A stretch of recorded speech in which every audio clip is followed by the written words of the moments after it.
Bienvenidos a Ingeniarte. Este día tengo el invitado especial a David Novoa, actor, veterinario, no sé, una persona muy, muy interesante.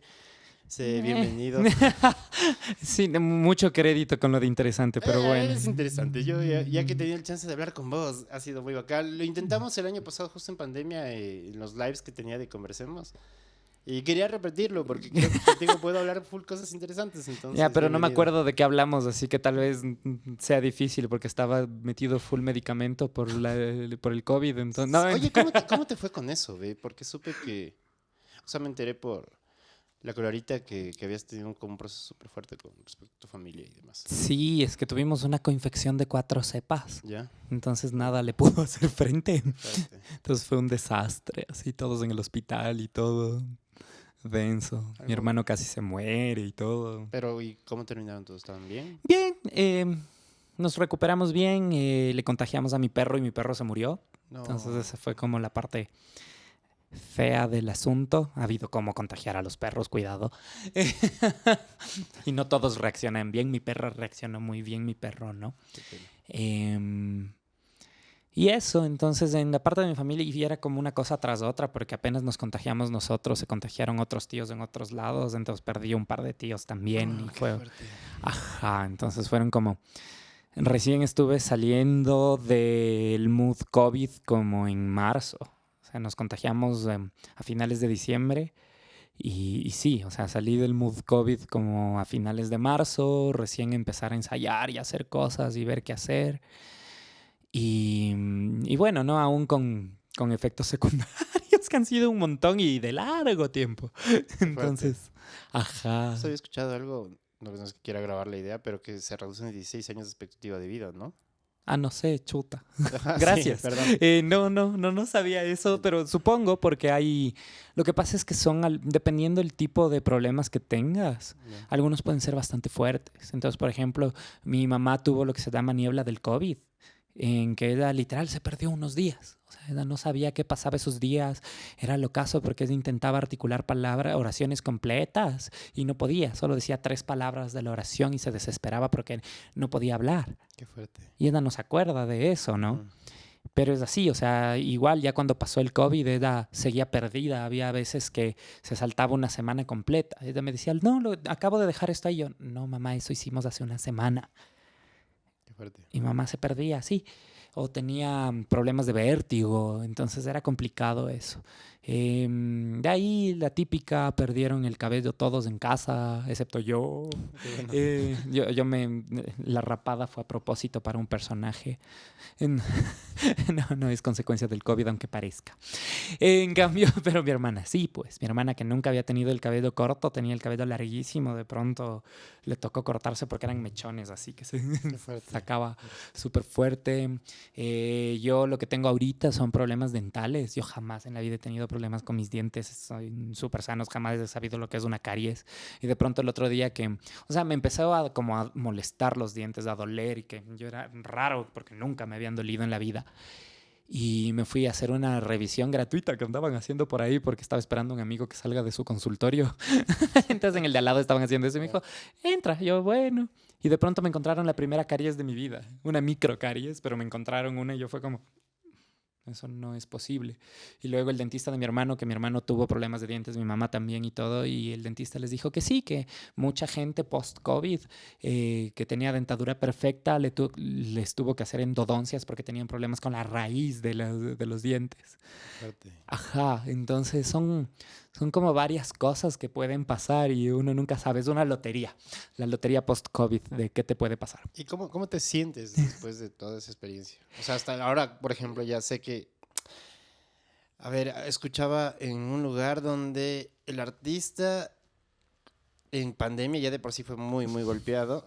Todo el mundo te decía como esto de todos le estamos pasando mal. Todos le estaban pasando mal. Sí. Ajá, ¿y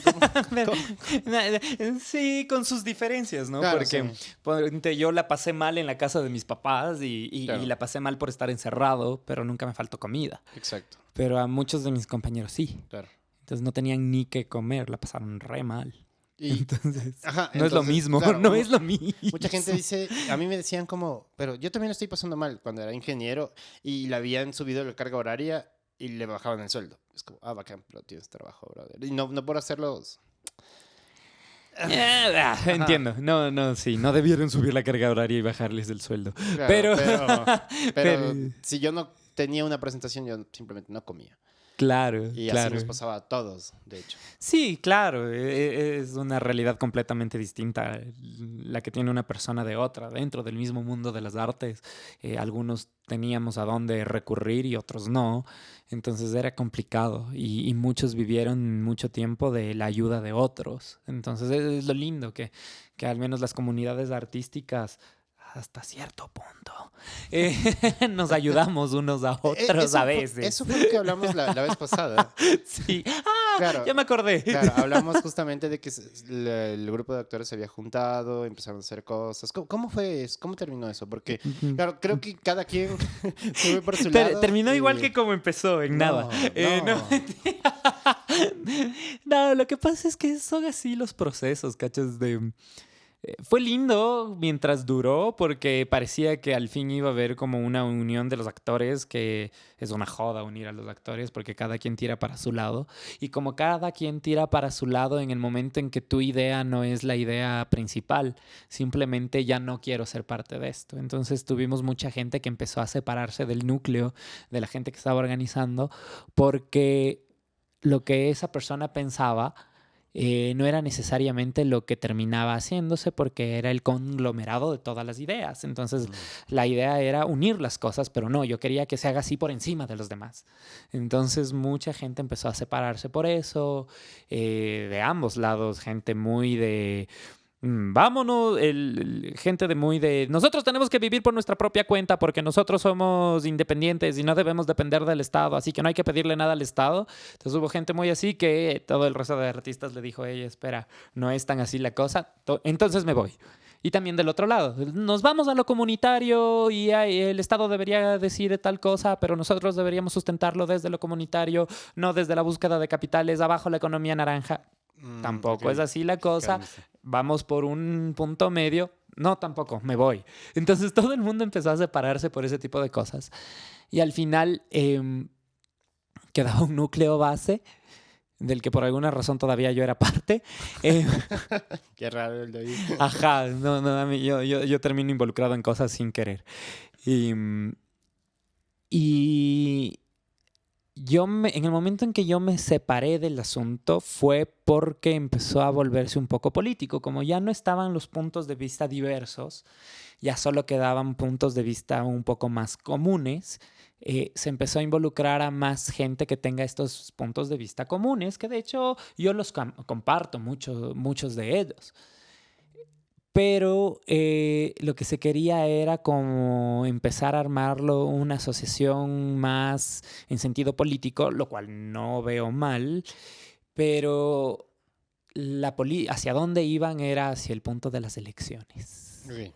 que ya se Sí, venían ajá, claro. cerca, entonces no era una búsqueda de políticas culturales para poder presentarlas como un equipo, sino formemos una especie de nuestro propio partido. Ya. Entonces, cuando se comenzó a ir por ese lado la línea, yo puse mi punto y dije, me parece chévere, pero no es lo mío. No creo que deba ser el núcleo, parte del núcleo base, puedo apoyar, pero no creo que deba ser parte del núcleo base si es que esto se va a convertir en una organización política, Ujú, porque no es mi interés actualmente. ujú. No digo que no vaya a ser después, porque desde el colegio lo visoraba, pero no Pero era tal vez no mi... era la forma. O sea, Sí, empieza de una manera que es como el punto de... Yo me acuerdo cuando hablábamos de que están juntando los actores justamente para hacer una asociación donde se se vele por ustedes, los actores, en este momento de crisis y que se pueda organizar algo sustentable para futuros, para que se puedan tomar decisiones a futuro. Y era importante, o sea, fue muy bueno que el COVID saque eso, que la pandemia saque esa idea de unión porque lo hacía falta. Y hubo muchas cosas súper rescatables porque se abrió el diálogo de varios sectores que no se habían hablado antes y que no querían hablarse y se llegaron a puntos comunes. Entonces entendimos que podemos trabajar juntos. De los conversatorios que hubo se sacaron muchas ideas que lamentablemente no se aplicaron en conjunto, pero mucha gente sí empezó a aplicarlo por su cuenta. Es como que aprendimos muchos unos de otros de lo que estaban pasando, de lo que podíamos hacer. Y mucha gente lo puso en práctica y está haciendo sus proyectos a través de todo esto. O sea, entonces está bueno. Justamente que al final de todo sí hubo como este trabajo. O sea, este trabajo que sí hicieron, que se hizo en el momento de estar como conectados en internet, ahora que ya medio está saliendo las cosas, o sea, existe aplicación. Existe aplicación, sí, pero como te digo, fueron aplicaciones individuales, aplicaciones de quien quiso hacerlo y quien tomó la idea y dijo, me parece que esto puede funcionarme. Entonces se lo hizo y hay mucha gente haciendo muchos proyectos. Bueno, también porque buscamos cómo peleárnosla, ¿no? Cómo poder seguir existiendo haciendo arte. Entonces era hacer eso o desaparecer, básicamente. Claro. Entonces mucha gente sí lo está aplicando, está viviendo, muchas cosas han cambiado. ¿Qué dirías que es lo que ha cambiado pre-pandemia, post-pandemia? Las cosas que han cambiado pre-pandemia, post-pandemia, que sí hay un poquito más de ponernos en el zapato de otro. Y a qué voy, por ejemplo, en los espacios culturales que estaban cerrados, pre-pandemia estaban tomando ciertas políticas que ya no eran muy... ¿Cómo decirlo? No eran casi en contra del artista que se presentaba. Era como sacarle ventaja al artista hasta cierto punto. Yeah. Bueno, depende de la visión quien te lo diga, pero desde mi punto de vista, algunos de estos lugares sí se pusieron en una onda muy así, en donde si no va suficiente gente, cosa que era difícil en sí en Quito, pero si es que no va la gente que yo quiero que vaya, entonces te cobro una multa, cosas así que no tenían nada que ver, ¿no? Claro. Y de pronto, post pandemia, todas esas políticas en algunos lugares, en otros no, desaparecieron. Ah, qué bacán. Entonces se volvió a algo como más amigable, algo más como compartamos la carga de lo que significa hacer una función de teatro, por ejemplo. Okay. Entonces, yo sí vi eso, que sí, o gente que, digamos, ya subió sus tarifas de cuánto cobra por presentarte en ese lugar, volvió a su tarifa anterior. Entonces, cosas así pasaron por la pandemia porque también te ves en la necesidad de decir o hago esto o simplemente nadie va a poder presentarse porque es mucho gasto y nadie va a querer hacerlo. Entonces, sí ha habido una especie de avance en ese sentido, pero conforme pasan los meses también y conforme nos sentimos más seguros, yo siento que muchas de esas cosas de colaboración, de yo te apoyo y tú me apoyas, mi página te publica tus cosas, la tuya, las mías, seamos panas, muchas de estas cosas van a volver a perderse. ¿Y por qué crees que volverían? O sea, yo sí pensaba, y le decía a un amigo hace no mucho, es como... Si no aprendemos de lo que pasó, no vamos a... ¿Cuándo hemos aprendido de las cosas que nos pasan? O sea, yo creo que sí. Yo creo que sí deberíamos tener esa obligación de tratar de aprender de lo que te está pasando. No siempre pasa, obviamente. Uno es mal llevado. Mi caso es así. Si llega... Para mí la pandemia sí fue un hartazgo en muchos sentidos. Y el hecho de ahorita estar haciendo mi disco, por ejemplo, de venderlo a través del podcast, de tratar de no ser una persona que quiera salvar al mundo de repente, que era el otro extremo, es como todo tiene que ser comunitario, y entrar en terapia y entender de que eres un pobre loco, no un mal sentido peyorativo, pero sí darme cuenta de muchas cosas de mí y decir, ok, empecemos contigo bien. Hagamos las cosas correctas para ti. Se viene un montón de procesos como individuales que después podría pensar en colectividades, pero lo que yo quiero demostrar es que se puede vivir del arte sin necesidad de pensar que tienes que ser famoso. Por ejemplo, esa es mi tesis. ¿puedo vivir del arte sin necesidad de ser famoso? Bueno, en este país nadie es famoso porque no Pero- tenemos la suficiente gente como para Ajá. catalogar a alguien como famoso. A lo mucho conocidos. Claro, y está bien. Pero mucha gente pensaría que tiene que llegar a ser reconocido. Y es como, a ver, a mí me preocupa comer más que ser reconocido. Posiblemente ser reconocido te dé plata como para poder comer. Posiblemente sabes monetizar eso.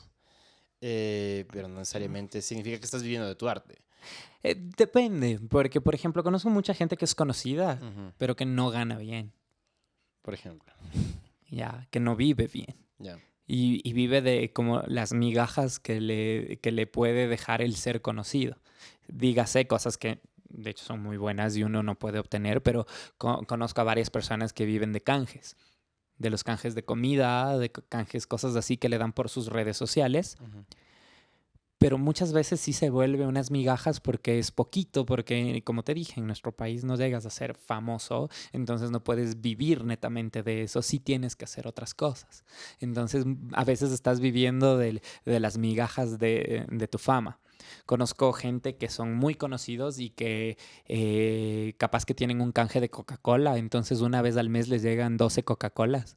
Entonces ¿En créeme serio? que no puede hacer Coca-Cola nada. le está dando 12 botellas Claro, yo he visto esos canjes en redes sociales. con Coca-Cola, siendo que es Coca-Cola. Claro, Coca-Cola. ¿Tú crees que las empresas nos subestiman? Yo creo que es suficiente para nuestro medio porque lo hemos puesto así, pues. Entonces así funciona. Yo le doy unas 12 Coca-Colitas y este man está feliz. Y ya. ¿En qué sentido eso es como bueno, ¿cachas? Yo Es como- sé que no, pero es a lo que nos hemos acostumbrado y tal vez se sienten súper felices porque es Coca-Cola, loco. Coca-Cola me está auspiciando, entonces Pero soy súper Coca-Cola famoso. te está tratando como un mendigo, brother. Mm. O sea, te está regalando Depende las cómo lo obras. veas, depende cómo lo veas. Entonces yo te digo, sí, o sea, no tengo para nada, pero tengo 12 Coca-Colas al mes, ¿cachás? Entonces es como que... Qué triste. O sea, es declaración fuerte, ¿cachas? Perdón Y por haber triste. dicho el nombre, hay que No, está taparle. bien, está bien, está bien. Es como... Es, A la es fuerte. empresa. Tal vez no sepamos quién es la persona, pero si Coca-Cola te está tratando así, en serio, cambia. Porque Coca-Cola no le falta plata, ¿cachas? Claro. Y si está usándote a ti como no sé, mendigo, auspiciante. No, No sé, es eres que no como sé. su imagen no oficial, Qué estupidez. que es cuando te auspician y está bueno porque en el país no estamos acostumbrados a esta cosa de los auspicios y hoy por hoy se puede hacer mucho con los auspicios. Yo acabo de concretar mis primeros auspicios para una obra de teatro, entonces me siento feliz porque al fin tengo algo, aunque es bullshit, casi no es nada, pero me sirve un montón. Me O sea- sirve un montón, me ha sido re útil para la obra porque implica gastos que iba a tener Ujú. y que si no tenía estos auspicios me hubieran resultado, yo sé que no es mucho el dinero en realidad, pero no tenía nada. Entonces esos gastos me implicaban algo fuerte en realidad y resultaron no ser fuerte porque ya no tuve que preocuparme de esos gastos. Ujú. Entonces está chévere, ¿cachas? Entonces, O sea, a mí, te soy sincero, escucho un podcast. Esto está basado en un podcast que se llama Creativo, que es de un mexicano, Roberto MTZ. Y es un mexicano súper genial. El tipo entrevista gente que sabe vivir de su arte. ya. Ya, es como interesante porque son mexicanos. Él ha hablado ya con mucha gente. El último que yo escuché fue de Diego Luna. Es como, le entrevistas de Diego Luna. Algo estás haciendo. Algo estás haciendo Ah. bien. Exacto. Y tiene siempre una pregunta que es, ¿cuál es tu modelo de negocio? Es como una gran pregunta. Porque Claro. si a mí me preguntaran cuál es mi modelo de negocio, ok, yo estoy haciendo un modelo de negocio. Ya tengo algo, ¿cachas? Pero si me preguntabas esa pregunta hace 3 años como músico en teatro, yo no sé cuál es mi modelo de negocio, ¿cachas? Claro. Era como bueno, lo que paguen por la función, ¿cachas? No. No, jamás. No.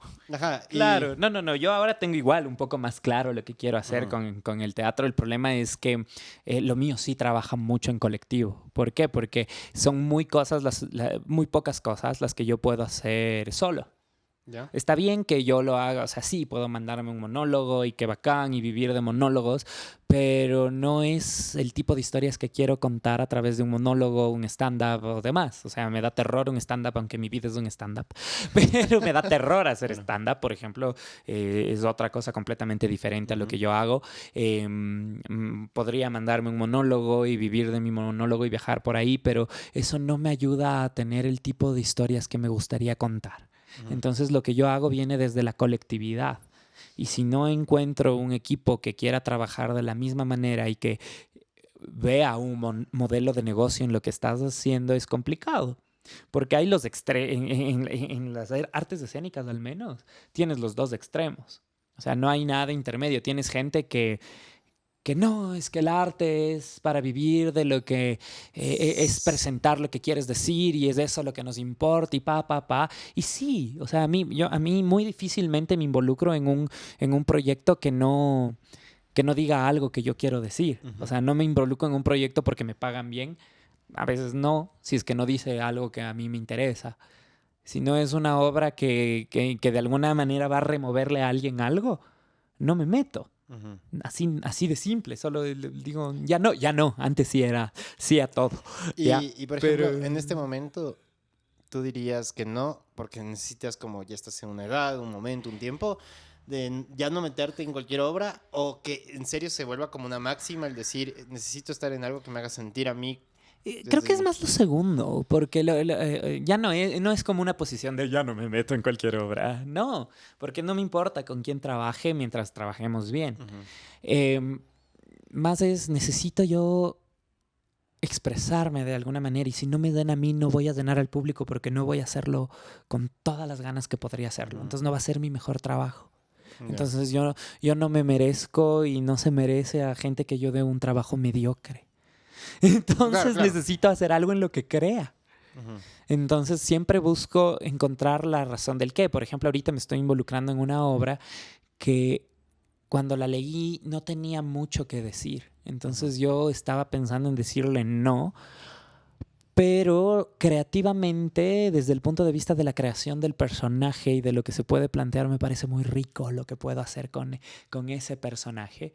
Entonces dije, ok, por ese sentido le encuentro el gusto y voy a hacer un buen trabajo. Ujú. ¿Ya? Y no porque la obra sea mala, no es mala, sino que, como te dije, no dice para mí algo concreto que yo quiera decir, sino que es como más para que la gente se entretenga. ¿Y cuál sería, digamos, a breves rasgos, tu proceso creativo con respecto a la construcción del personaje? ¿En serio? Algo En, así de o sea, sí, chuta. o sea, ¡Me vas a poner a sin, trabajar! sin hacerlo tan técnico, pero por ejemplo, a ver, en el músico, yo como músico tengo un proceso creativo muy específico mío, ¿cachas? Y a veces varía mucho en el tema, o varía mucho en cómo me sienta, o varía un montón de cosas para yo concretar una idea, Claro. un montón. Y ninguna se parece a otra, o sea, a mí me jode eso un montón, porque yo no tengo ¿No tienes una como fórmula? una fórmula, a veces solo Yo sí llega tengo. y está en la calle y escucho y me grabo a mí una canción, después vengo al piano y es como, ya, creo que la tengo. Y otras veces es como no tengo nada, me siento al piano y ya está la canción. O sea, es súper raro y eso también lo hace caótico en mí. Claro. Pero eso pasa con los músicos, que entonces como un escritor también es como tiene una idea, la escribe, he escuchado varios procesos al respecto, pero en el actor no tengo idea. Es que en el actor funciona de una manera un poco distinta porque, como te digo, la mayoría de procesos vienen del colectivo, no del Ujú. individual. Ya. Entonces, digamos que estamos montando una obra y muchos de los procesos parten del texto como tal. Digamos, si tengo texto o no tengo texto. Si no hay textos y vamos a hacer una creación colectiva, es un trabajo muy distinto. A veces parte del cuerpo, a veces parte de la voz, a veces parte de una sensación. Si tengo el texto, en cambio, parte del texto a veces, dependiendo de quién sea el director. Ujú. Hay veces que no, que a veces partimos de lo que se le ocurra al director y nos como unimos al proceso creativo de un director. Ujú. Pero también depende de las herramientas que posea este director y las herramientas que posee el actor. Entonces, si es un director menos experimentado en dirección, con menos herramientas para ayudarte como actor, tienes que recurrir a tus propias herramientas y a un proceso creativo mucho más individual. Si es que el director tiene más herramientas, hay veces que las herramientas del director te ayudan mucho a la creación. Hay veces que el director tiene muchas herramientas, pero el proceso creativo es absolutamente libre. Entonces te dice, ok, crea, y de lo que crees, yo te doy mis herramientas para que podamos unirlo a todo lo demás. Entonces los procesos difieren mucho dependiendo de cómo lo creas, del género, de qué está pasando. Ok, de ley viene desde la idea colectiva del montar una obra o una película. Exacto, Claro, o sea, viene mucho desde el colectivo, desde lo que está pasando, de cómo es y demás. O sea, yo tengo mi propio método de creación de personajes, que es algo de lo que he ido recopilando de mis últimos profesores, pero no siempre sirve para todo lo que un director en específico quiere o para un género en específico. ¿Te ha tocado adivinar lo que quiere el director? Ah, completamente. Hay directores que no saben expresarse y está bien, también por el medio en el que estamos. El asunto es que muchas de las personas que son directores, sobre todo en teatro más que en cine, muchos de los que son directores de teatro en el país no tienen una formación como directores, sino que son actores que algún día les tocó dirigir y empezaron a ganar experiencia. Entonces a veces no tienen las herramientas comunicacionales necesarias como para decirte, esto es lo que quiero, o por aquí es por donde vamos. Entonces tú tienes que meterte en una sinergia para entender por dónde está yendo. Entonces, pero es parte del proceso creativo. Claro. Entonces, es parte del proceso creativo porque hay directores que sí son muy marioneteros. Entonces, no sé por qué no más bien hacen una obra de títeres para que el actor haga lo que él quiere. Claro. Pero yo vi ahí esos directores que es como, no voy a mencionar a este director específico, pero ella, como era actriz, actuaba lo que quería que su personaje hacía y de repente lo actuaba, quiero que hagas esto, y se sentaba. Y claro, y tenías que hacerlo exactamente igual. Claro. Sí. He tenido un par de esos, he tenido un par de esos directores y es complejo, ¿no? Pero... bueno, o sea, es su forma también. Claro, o sea tienes que saber si no sabes... Claro, tienes que saber cómo trabajar también. O sea, sí te coarta mucho, porque te coarta tu proceso creativo, tu propia visión de personajes, te coarta muchos procesos. Pero como hablábamos ayer con otro chico que está dirigiendo una obra en la que estoy viendo si me involucro, él me decía, en cambio, lo que pasa es que yo les doy libertad de creación a los actores y algunos actores vienen y me quieren que yo les diga exactamente qué hacer. El otro lado. El otro lado. Claro. Entonces, así como hay directores que les gusta decir todo, también hay actores que les gusta que todo esté dicho. Entonces, sí creo que incluso, aunque todos somos artistas, existe gente con mayor creatividad y menor creatividad. Claro. Yo no sé en qué punto estoy. Tal vez estoy en un punto intermedio. A mí sí me gusta a veces que me digan qué hacer. Y a veces me gusta hacerlo a mi modo, ¿no? Claro. Pero depende mucho del tipo de proyecto en el que estoy. Hay cosas que me gusta saber, hay cosas que está bien que yo las propongo naturalmente. Pero por eso te digo, o sea... Entiendo eso. Hay artistas y hay actores y hay directores que son más o menos cerrados en este asunto. ¿Tú crees que, a ver, hablemos de la idea colectiva, de esta idea colectiva que hace que salga un proyecto y este proyecto se pueda mostrar, digamos, justamente a la colectividad, a la gente, que lo pueda ver? Por todo este proceso que toca llevarlo, junto con el proceso creativo del actor, con el proceso creativo del escritor, director, gente que está ahí involucrada y que dejan haciendo el proyecto, tiene mucho que ver con la calidad. Sí. Porque, o sea... ¿Cómo te explico? O sea, lo que pasa es que también depende de qué pensemos que es la calidad en tal, porque en lo escénico, bueno, en las artes en general, es difícil determinar esto es de calidad y esto no, porque es un juzgamiento a través de lo técnico. Entonces yo te puedo decir que algo es técnicamente correcto, pero no necesariamente es atractivo al público. Y he visto cosas que son muy atractivas y que la gente consume mucho, y que técnicamente no están tan bien desarrolladas. Y supongo que pasa en todo, pasa en la música, sí, claro. Pasa en todos lados. Entonces, ¿cómo determinas tú qué es un producto de calidad en lo artístico? Yo sí por lo menos tengo como... ¿Qué es lo que tienes tú? Yo tengo un parámetro de lo que para mí es calidad. Es saber que las personas que están involucradas están dando el máximo, ¿cachas? Ya. ¿Y cómo sabes eso? ¿Cómo determinas eso en un proceso creativo? ¿Cómo sabes que estoy dando el máximo de mi capacidad No creadora? sé, como músico creo que es mucho más fácil delimitarlo. Porque yo, por ejemplo, pasas por procesos de audición, por ejemplo, o ya conoces cómo toca una persona. Sí, pero como te digo, es porque tiene las herramientas, o sea, estamos hablando de herramientas. Claro, Que exacto. yo también te puedo Termina decir, en o sea, para herramientas. mí, Ajá. para mi forma de ver, algo que tiene calidad tiene que involucrar gente que maneje bien herramientas escénicas. Ujú. Alguien que tenga actores que sepan cómo trabajar. Si tienes actores novatos, es más difícil. Pero con actores novatos, dependiendo cómo los tengas y con una buena dirección, tú puedes crear algo de suma creatividad, sumamente creativo, de buena calidad, y con los actores dando su máximo de potencial, que es lo máximo que dan con las herramientas que tienen. ¿Sabes? Si no tienen todas las herramientas, ya es otra cosa, pero están dando el máximo con sus a ver, herramientas. yo fui a verte y formé parte del grupo de impro de Ya. Dado Nada, ¿no?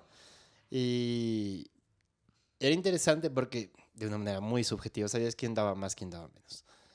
Muy subjetivo, es muy subjetivo, ¿cachas? Claro, Es súper subjetivo. es totalmente Ajá. subjetivo, porque ahí yo te puedo decir que la gente que daba más, en realidad no estaba dando más, sino que era gente que manejaba mejor sus herramientas y en realidad estaba haciéndolo mediocremente. Y No, de no, hecho y y de hecho te digo, terminaron separándose del grupo porque en el momento en que les puse una piedrita para que puedan salir de su zona de confort y crecer, no crecieron.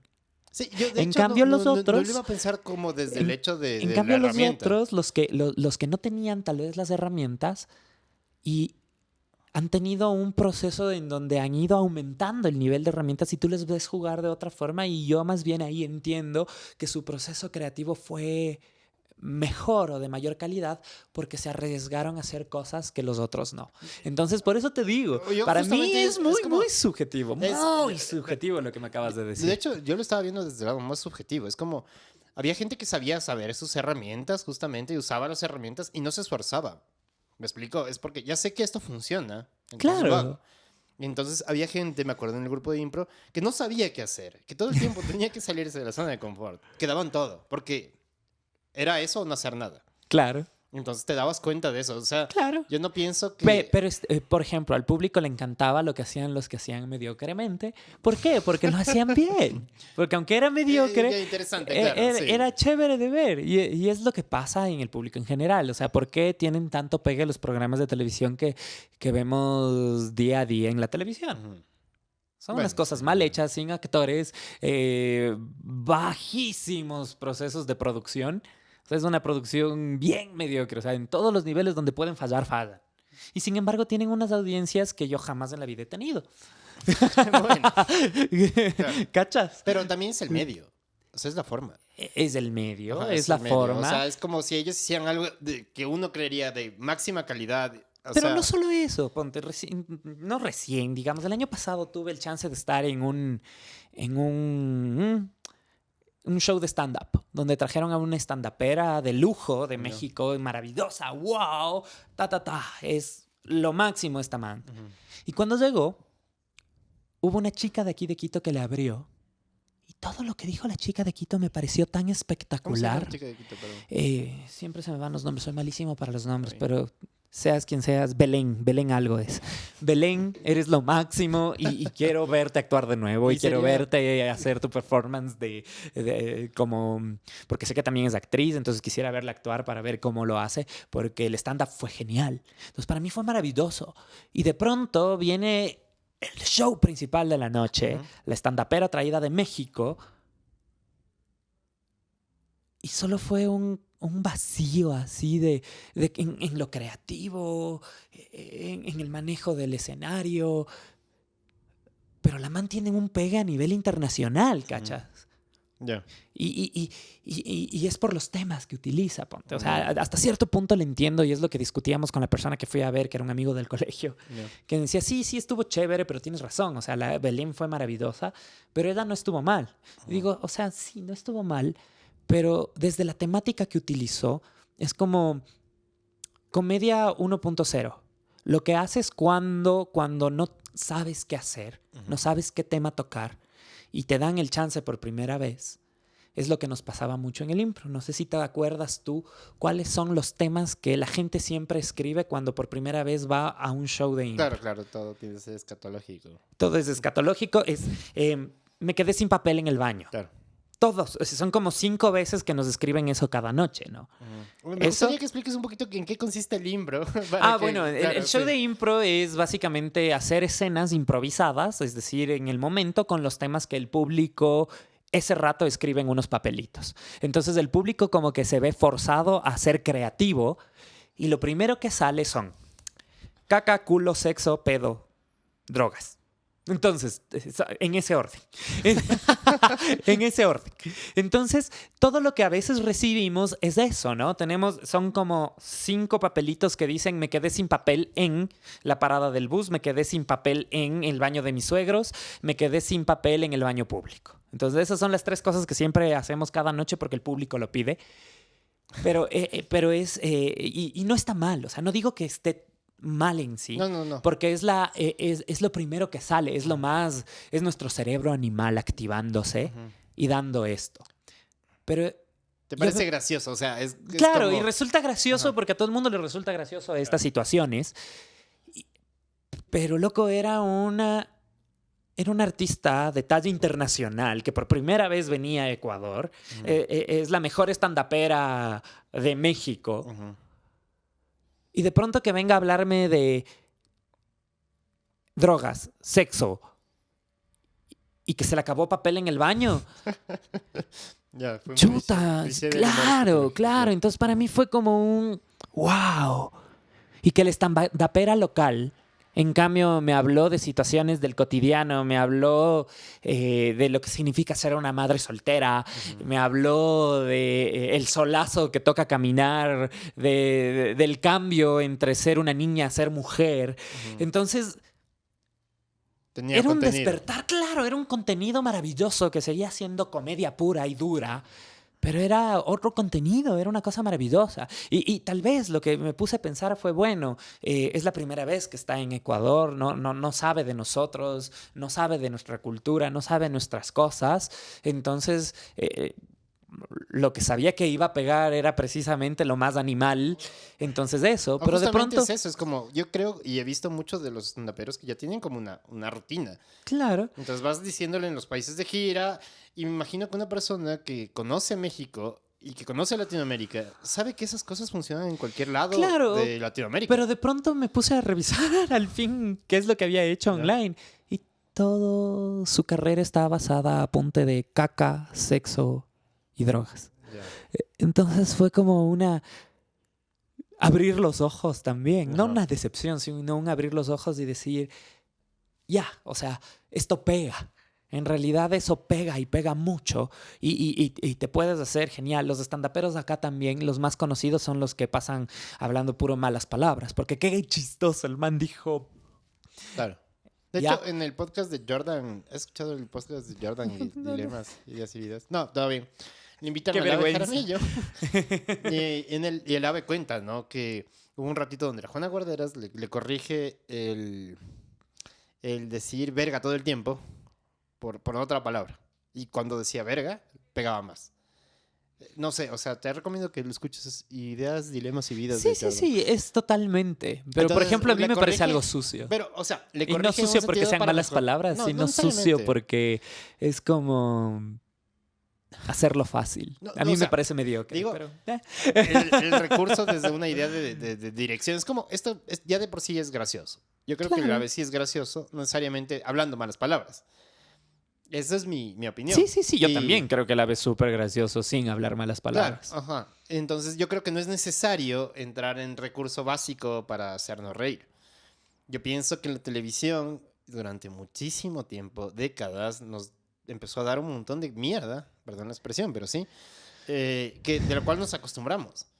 Y no solamente lo que es producción ecuatoriana, sino también de Latinoamérica. Global, sí. Ajá, entonces es como, eso vende. Y al vender eso, de alguna manera, o al acostumbrarnos a eso, de alguna manera eso se vende.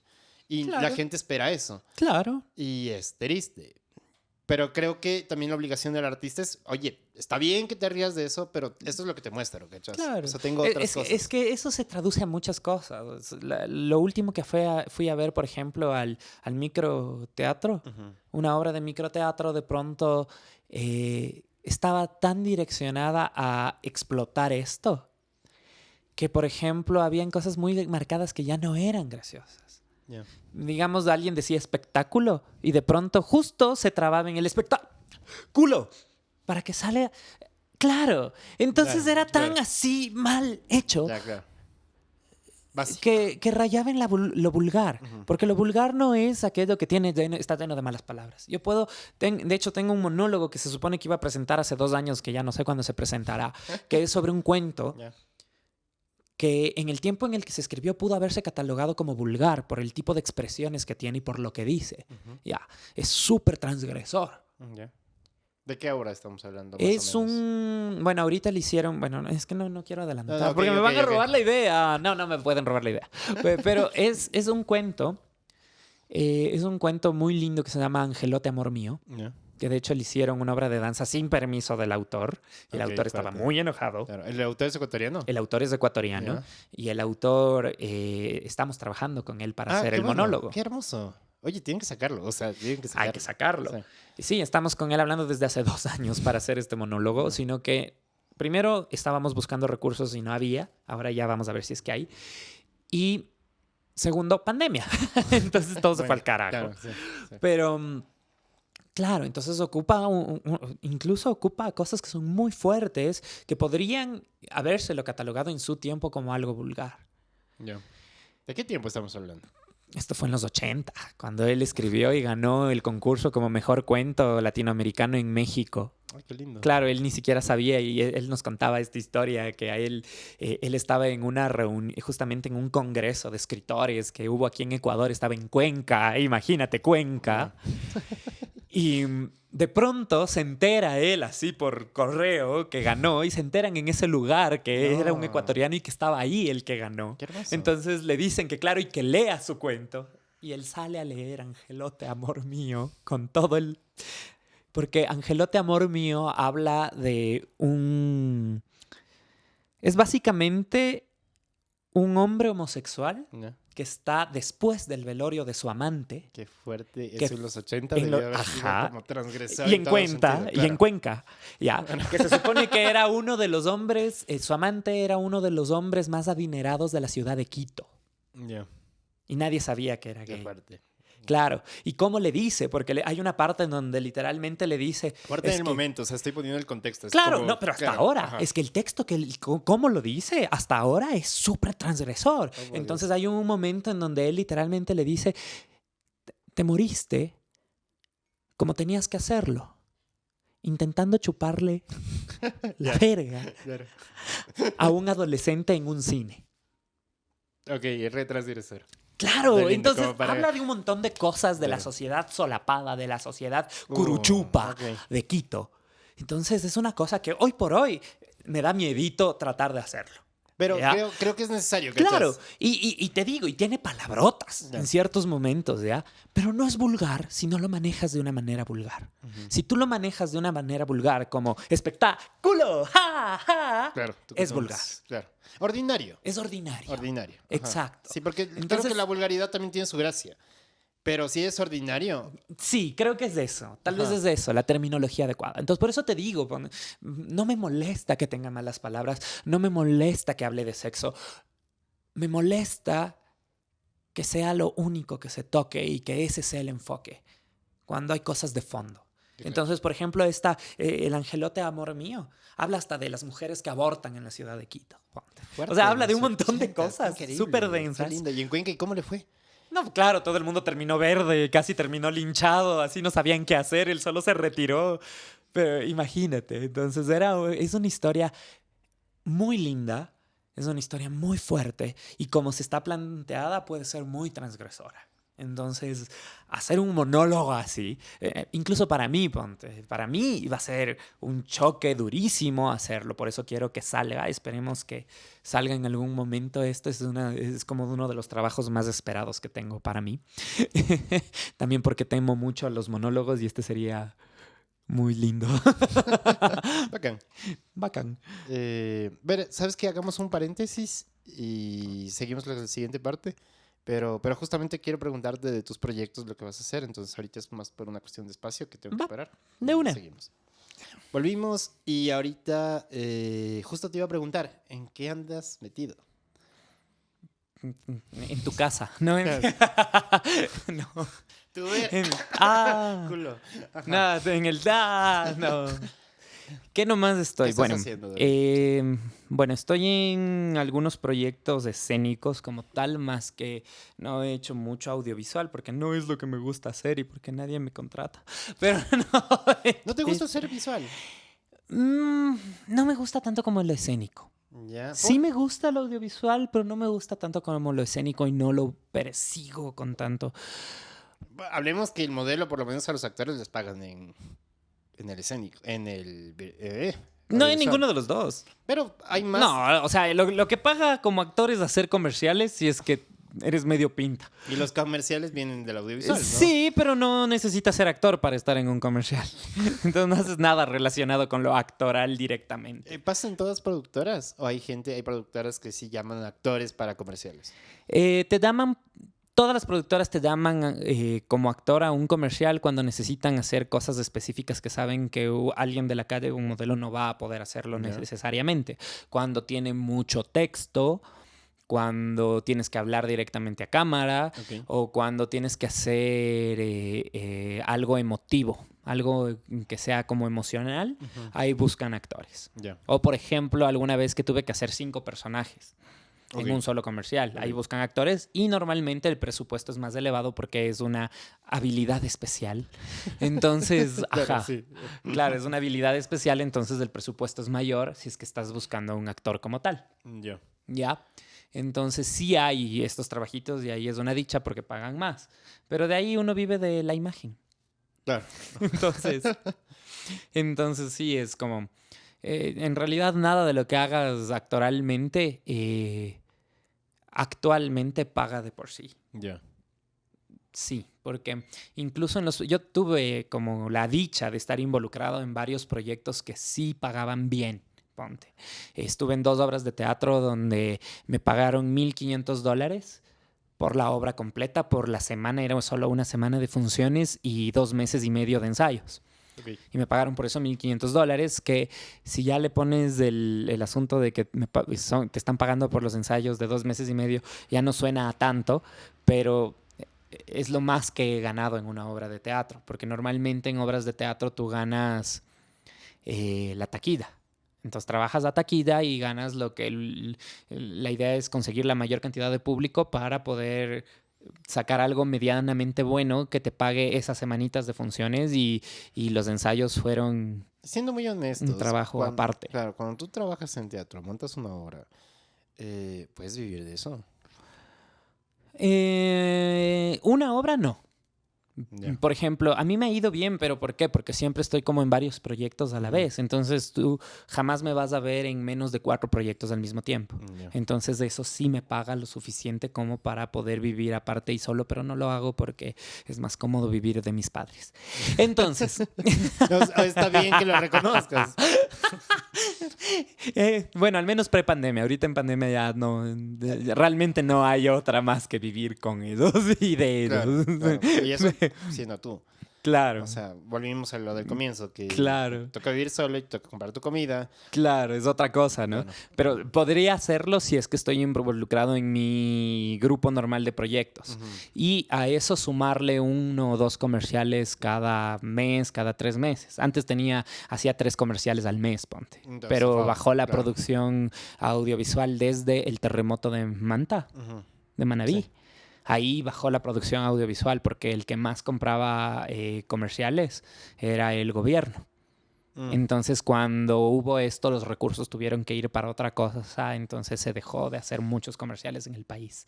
Entonces ya no hacía 3 comerciales al mes, sino 1 cada 3 meses. Y volviendo como al proyecto audiovisual, entonces en audiovisual tampoco les pagan bien a los actores. No.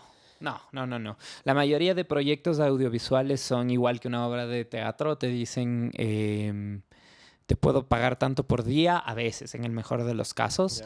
A veces te ponen una mensualidad y en el peor de los casos te dicen, vamos a ganar cuando la película llegue a cines y vamos a ganar de la taquilla igual en porciones.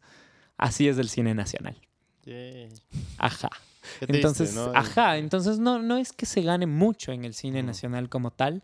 Estoy en una producción desde hace 5 años que en algún punto se va a rodar, donde sí me han ofrecido algo chévere, porque me ofrecen, no sé si decirlo, No, o sea, no que lo ofrecen no como hacerlo. bajo, pero digamos, me lo ofrecieron y diciéndome que estaba bajo, que 1000 disculpas por Bueno. ofrecerme eso, Ahí. y me ofrecían como $700 por semana Ok, de trabajo. ok. Ajá. Ajá, sí. O sea, Bueno. está bueno y me lo ofrecen con esa amabilidad de decirme lo que mi trabajo vale más que eso, pero no tienen para darme más que eso. Entonces, sí, y de hecho no se ha hecho la producción porque los auspiciantes que iba a tener se echaron para atrás y luego estaban buscando nuevos, y ya tenían nuevos, pandemia. Entonces ha sido un lío conseguir el pagar lo que se nos ha ofrecido. Claro. Y preferible no hacerlo antes de Exactamente. involucrarse, que es lo que suele pasar muchas veces en productoras, que es como, sí, te vamos a pagar tanto y pasan años y la gente No te termina pagan haciendo... nunca. Claro, entonces sí, lo bueno es que es muy, muy honesto nuestro director y los productores, y lo que están haciendo es eso. Entonces dijeron, no, hasta no tener el dinero, no vamos a rodar nada. Qué loco. Entonces, bacán, me parece responsable con sí, el es equipo. muy responsable con el equipo. Lastimosamente, que estas cosas pasen hacen que no No siga. salgan las cosas a tiempo, exacto. o que se demore, o hay películas en el país que se ruedan y salen después de 5 años. ¿Por qué? Porque pagar todos los procesos de postproducción son una vaina. Encontrar cómo pagar todo es difícil. Y entender que es un trabajo también. Claro. Parte de los auspiciantes, que a veces hay ese Claro. error de que es que tú solo editas videos. No, claro, es mucha gente involucrada, es mucho trabajo. Entonces, el audiovisual en el país tampoco paga tanto. ¿Y tú creerías hasta dónde es la responsabilidad? Entendemos que los auspiciantes no lo entienden. No lo entienden, no entienden que eso es un trabajo y las ventajas que podrían tener de eso. No sé, eso ya sería de hablar con una productora que me pueda decir como qué es lo que le pasa al auspiciante. ¿Hasta dónde es como tu responsabilidad saber que la industria debería funcionar o que debería existir? No sé si... No te entendí tu pregunta. Sí, o sea, ¿hasta dónde creerías que yo o tú, David Novoa, siendo un actor que trabaja en esto, debería generar una industria? Claro, es lo que te decía, es la dicotomía del mundo de las artes, que muchos creen que el artista es para la expresividad y ya, y otro en cambio lo ve como una industria pura y neta. Y no es ninguna de las dos cosas, sino las dos a la vez. Yeah. Entonces hay que encontrar un punto donde sí, tengo que expresar todo lo que tengo que decir, pero tengo que vivir de ello, y para vivir de ello tiene que ser una industria estable, porque si no, nunca voy a vivir de ello. Entonces sí es un punto medio al que hay que llegar sin vender el alma al diablo. Entonces es difícil de entenderlo de por sí. En nuestro país no hay una industria cultural a pesar de el potencial que tiene, porque digamos que nunca fue lo principal. Hemos tenido otras necesidades más básicas que también creo que son el gran problema de cómo funciona nuestro país. Porque la industria cultural nace del concepto de cultura, y la cultura no es solo el arte. Claro. La cultura involucra todo lo que somos como seres humanos. Entonces, y los artistas sí somos una especie de guardianes de esto. Es decir, toda la historia, todo lo que conlleva quién soy yo como ecuatoriano, digámoslo, son los artistas ecuatorianos los que los ponen en escena y te permiten reflexionar, te permiten identificarte y entenderlo. Entonces, yo veo a los artistas como estos. Son una especie de... Son quienes portan la cultura y te dicen, oye, esto es quienes somos. ¿Tú crees que el artista no se ha responsabilizado desde ese lado? No es eso. ¿Sí, no? No es solo que el artista no se haya responsabilizado. Creo que no tenemos una identidad. Eso ya lo he escuchado muchas veces y es fuerte. Es súper fuerte hablar de eso. Y al no tener una identidad fija, el artista no tiene nada que portar. Okay. Entonces, lo que portamos, lo que hacemos, no nos parece bueno o no nos pega o no nos llega del todo porque no nos identificamos con eso, porque no entendemos quiénes somos.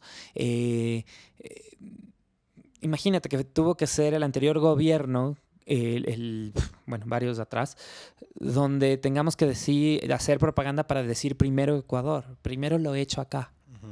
Vamos a echarle ganas a lo hecho acá y tener que hacer ayudas que fueron como aberrantes en su tiempo, pero que entiendo de dónde nacían. Como este 1x1 en las radios, que tenían que pasar una canción extranjera y obligatoriamente en la misma cantidad de canciones de artistas nacionales. Que la gente era, ay, ¿cómo nos obligan a hacer esto? Pero tocó hacerlo. ¿Por qué? Porque hermano, no sabes quién eres. Claro. Entonces yo siento que la reestructura... Sí, bueno, fueron miles de otras cosas. Claro, que puedes decir, o sea, perdón si quisiera hablar como de eso del 1x1 está bien, pero lo que la gente de los radios te decía es como, pero ¿qué hago si tengo mucha música afuera? Y no hay acá. Y no hubo incentivos al generarlo. Al generarlo, exactamente. Entonces sí, por eso te digo, hubo muchos problemas en el asunto de cómo manejarlo, por eso mismo. Pero también el tener que hacer algo así. Imagínate hasta qué punto tienes tú que obligarle a la gente de un país a consumir lo que le pertenece. Es fuerte. Yo creería Cómete el manguito de acá. El manguito de acá también es bueno. No solo el importado. La manzana ecuatoriana ambateña es rica. No te comas solo la manzana chilena. Pero eso imagínate, tener que decir algo así es como... Loco. Es parte de nuestra cultura, ¿no? Que tengas que decirle a la persona... Es porque somos una cultura alienada. Y no solo por el bombardeo mediático gringo, no. Por ejemplo, a mí hoy por hoy es súper chistoso oírle a mi sobrino que habla, oye, güey, y que dice con cosas súper mexicanas porque son los youtubers que han pegado en esta época. Entonces, muchos de nuestros dichos de acá de Ecuador se perdieron y hoy por hoy la generación, los niños rata hablan en mexicano. Y yo me quedo así como... O sea, yo también crecí viendo novelas, y el Chavo, pero no sé qué sentir al respecto, ¿no? Y no es que sienta un ataque, no es que sería mejor que hablen el con nosotros, no sé si quiero eso o no, pero sí entiendo que la cultura de un pueblo sí es variable, es móvil, está cambiando todo el tiempo, está creciendo, está transformándose, pero siento que la nuestra no tiene una base sobre la cual crecer. Y no porque no la tenga, sino porque se perdió. Es lo que te hablaba, y desde el inicio, somos como una cultura perdida. Existe un solo libro sobre mitología quitukara. Uno, que recopila todo eso y se dejó de producir porque se murieron los autores y los hijos no quisieron que se publique más. Entonces los mitos quitukara están perdidos. Y son los mitos nuestros. Es nuestra mitología. Porque nosotros cuando dices de rescatar nuestra cultura y nuestro folclore, pensamos que hablamos del folclore y cultura inca. Y hablamos de Inti y hablamos de cosas así, que también son cosas que llegaron luego. Lo nuestro era otra cosa. ¿Cachas? Entonces, ni siquiera sabemos qué es lo nuestro. Desde muy antiguo. Todo el folclore que tenemos y que vemos hacerse, mucho de ese folclore en realidad es una transformación del folclore de algún otro lado.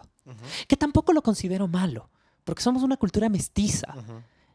Y está bien que tengamos cosas de todos lados y que lo construyamos. Pero sí creo que este hecho de tener estos vacíos crea en nosotros una ausencia de una identidad fija. Y por ende nos crea esta ausencia de arte. O sea, porque artistas tenemos, gente hay que está haciendo cosas maravillosas en todos los medios, pero no pegan. ¿Por qué no nos pegan? ¿Por qué no nos identificamos con ello? Porque no lo vemos como nuestro. Me gustó lo que dices. Yo lo pensaba mucho desde la idea de no quiero juzgar la globalización por ser raizal, ¿cachas? Que hay mucha gente y muchas colectividades también se pelean mucho por eso. Como... Esto es lo que somos y no podemos permitir que... No. Yo pienso que hay algunas colectividades. He escuchado de esos guardianes del la raizal. Ya me ha pasado. Ajá. Sí. Y el mundo está totalmente cambiando todo el tiempo. La industria del entretenimiento es de la que más dinero saca a nivel mundial.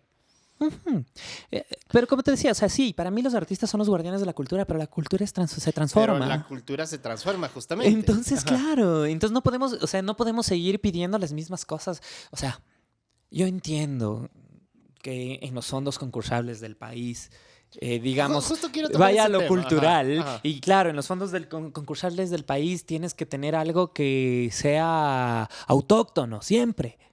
Entonces, chuta, también hay otras historias que quiero contar. Ya. No siempre voy a contar cosas autóctonas. Sí, es linda la historia, Cuéntame. es lindo tener un diablo Uma, un danzante, es maravilloso, pero hay veces que no es eso, porque también quiero contar otras cosas. Tengo más cosas que decir más allá del folclore. Ahorita estás en una obra que es... No sé en qué tiempo estamos ahorita, pero no sí. importa. O sea, esto ya es atemporal. ¿Todo bien? Ahorita estamos en un momento donde volvemos de la pandemia recién a reactivar medio los espacios culturales. Medio. Hace una semana, para situarlo en el tiempo, volvieron a abrir discotecas con un foro restringido, con el 30% del aforo, de lo que tengo entendido. Y por lo que me contaron, no es todas las discotecas. Ok. Ajá, tienes que tener como permisos para eso, aparentemente. Pero está heavy porque seguimos siendo la última rueda del coche, ¿no? Y ese es el espacio donde estamos ahora. Claro que los teatros nos han abierto, han habido como ciertas cosas, ciertas iniciativas de parte de los bares de ya presentar música en vivo, algo.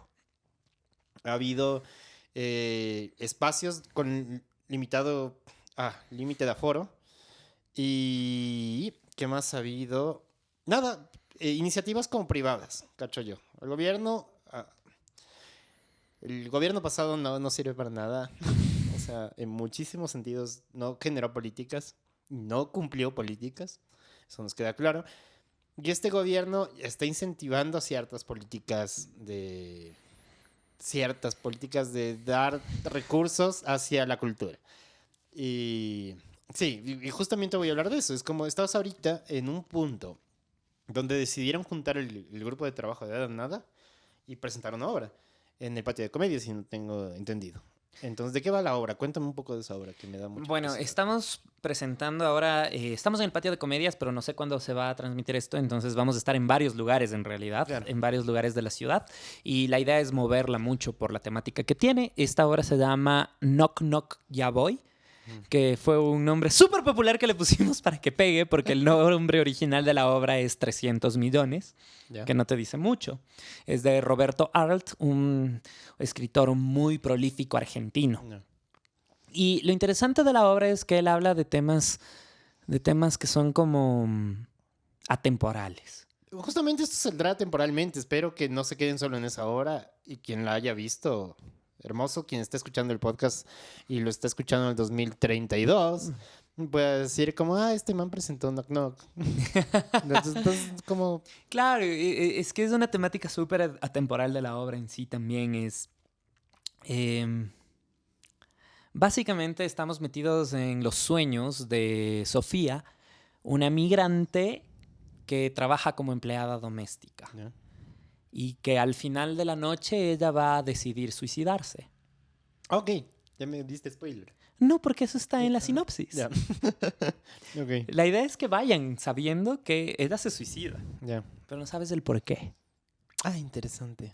Entonces vamos a ver a través de sus sueños, vamos a descubrir qué es lo que tuvo que pasar en su vida para que una empleada doméstica migrante decida suicidarse. A mí me parece re interesante la sinopsis de eso. Me parece muy interesante que hayan decidido hacerlo. ¿Por qué deciden hacer esta obra? Porque la mayoría de nosotros hemos vivido cosas cerca de ahí. Ya. Nuestra directora fue migrante en España, Ujú. ilegal, porque le dio la gana, Bueno. porque se la buscó. Pero muchas personas del elenco hemos vivido en otros países en algún momento y hemos vivido el ser migrantes. Ujú. Y sabemos lo difícil y feo que puede llegar a ser. La obra topa algunos temas, hay algunos textos que son muy, muy duros y la obra los maneja súper bien porque decidimos montarlo en un género extraño. Entonces es una obra montada como teatro infantil. Ya. pero no es apta para niños, es infantil dadaísta. Entonces son temas súper adultos hablados en un lenguaje muy, muy infantil. Entonces todos los personajes son súper histriónicos. Es como estar viendo una obra infantil. Del suicidio de una chica migrante. Exacto. Entonces los personajes... Yo tengo un texto, por ejemplo, que dice... de un tiempo a esta parte, hasta el último lavaplatos se cree con la capacidad de tener imaginación. Fuerte. Claro, entonces, y los personajes se lanzan comentarios así, los sueños de Eda se lanzan cosas así cuando Eda no está. Entonces, cuando Eda se va, muchos de los sueños se quedan conversando y hablan sobre el sueño de Eda y todo. Entonces, hay uno que dice, es que no debería dejársele soñar a los pobres. Entonces, habla de cosas... sumamente fuertes. Habla de aporofobia, habla de xenofobia, habla de violencia de género, habla de tantas cosas que hablan de nuestros dolores propios, de nuestros dolores bien latinos. La obra originalmente habla de una empleada doméstica española que emigró a Argentina. Nosotros lo hicimos al revés para que la gente pueda como... identificarse más con la empleada doméstica. Entonces lo hicimos. A hacer esta obra porque ya vienes trabajando con Paloma, ¿no es cierto? Claro, no, bueno, los dos trabajamos juntos y a veces no podemos no trabajar juntos. No lo sé, a veces es complicado. Ya es una relación ahí de sí, es mi work wife, la Paloma. Yeah. Entonces, es como una esposa misma, ¿sabes? A veces nos pegamos, a veces y nos amamos y todo, pero sabemos que funcionamos bien juntos. Claro. Entonces, a veces nos amamos, a veces no. Pero nos entendemos. Porque algo que he escuchado de un común tuyo con trabajar con Paloma es que se entiende mucho a nivel del trabajo, de lo que quieren presentar. Entonces no te iba a preguntar qué te llamó a hacer esta obra, porque obviamente le ibas a decir que sí hasta el fin del mundo. Sí, no. A ver. Esta obra la leímos antes de hacer nuestro estrepitoso obra online, que tuvimos un experimento fallido cuando estuvimos haciendo en la pandemia. Y ese texto también es de Robert Arlt. ¿Ya? Entonces nos topamos con él, porque de hecho nosotros antes de hacer la pandemia... Antes de hacer la pandemia, porque fuimos los causantes antes de que pase la pandemia. Acto más dadaísta. Claro, fue nuestro acto más dadaísta. Claro, soltamos un virus a nivel mundial. ¿Cómo estaba Claro, y dijimos salud. Entonces, no. Antes de que sea la pandemia... Paloma regresó al país. No planeaba regresar. Regresó así porque tocó. Y... nos reencontramos, por decirlo así. Y lo que decidimos montar fue Shakespeare. Íbamos a montar las comedias de Shakespeare, fragmentos para hacer microteatro, porque estábamos hartos de que los microteatros se los trate como algo que no son. Cuando tú haces un microteatro, debe ser una obra que te impacte. Tienes 15 minutos para impactarte, como una obra tienen 1 hora, 1 hora y media. Entonces tiene que ser algo fuerte, algo mordaz, algo maravilloso. Y los microteatros, como se han venido trabajando acá, es como algo ultra ligero, algo que no te dice nada y que sirve para que te rías de ese rato, pero te olvidaste de qué trataba la obra si no te acuerdas del chiste fácil que te dijeron. Como un sketch chiquito de YouTube que ya todos Sí, que todo de la programación que todos conocemos.